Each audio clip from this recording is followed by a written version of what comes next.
অনেকে রোজা রেখেও সিনেমা, গান বাজনা কিংবা গেম খেলে সময় কাটায়। এদের রোজা কি হবে এবং এ থেকে মুক্তির উপায় কি?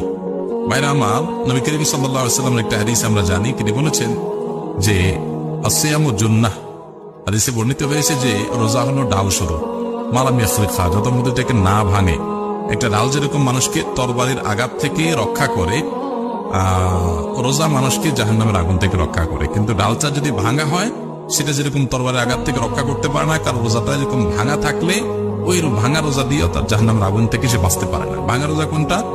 যে রোজা রেখে সে পাপাচারে লিপ্ত হয়, গুনাহের কাজ। রোজা রাখে আবার মিথ্যা কথা বলে, রোজা রাখে আবার গুনাহের কাজ করে, রোজা রাখে আবার ফিল্ম দেখে, আরাম জিনিস দেখে, মোবাইলে টেলিভিশনে গান বাজনা শুনে, অন্যায় কাজ করে, গেমস খেলে, অপচয় করে, সময় নষ্ট করে। তো এই রোজা রাখা অর্থহীন।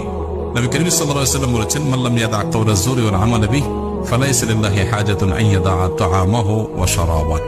বুখারীর হাদিস এটি।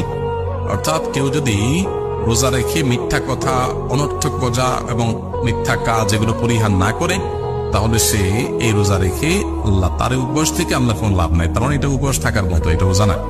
এই জন্য ভাই, রোজা অর্থবহ হবে তখন যখন রোজা রেখে সমস্ত পাপাচার আমরা ছাড়তে পারবো, পাপাচার ছাড়া শিখতে পারবো।